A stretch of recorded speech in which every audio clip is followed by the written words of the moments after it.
Our belief is that if you look at retail, every retailer plans, and we believe there's a reason why so many of them successfully plan on Excel.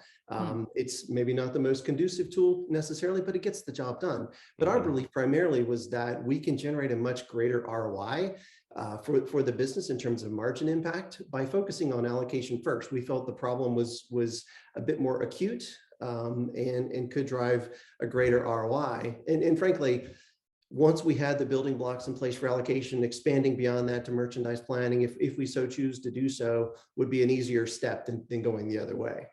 So that's a really important point, because, and that's partly why I wanted to have you on the program too, was what you just said there, because, you're going to invest, you can invest all you want in the planning side of the business, but at the end of the day, nothing ever goes exactly to plan.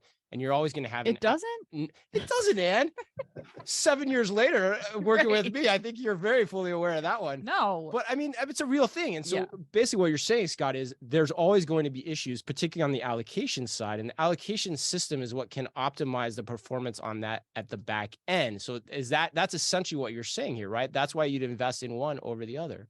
Yeah, totally agree. I mean, if you look at, again, we kind of molded our perspective on allocation based on lessons learned from order management. And if you look at order management systems, as needed as they are and sophisticated as they are, one of the biggest constraints that they have to live with is where supply decisions have been made, oftentimes weeks to months ahead of actual selling beginning. And so our belief was, if we can do a better job at aligning where that inventory is with how you're going to engage your customer, oftentimes which changes dramatically throughout the selling season, that again, we can do a much better job at driving real value for retail enterprises by doing so.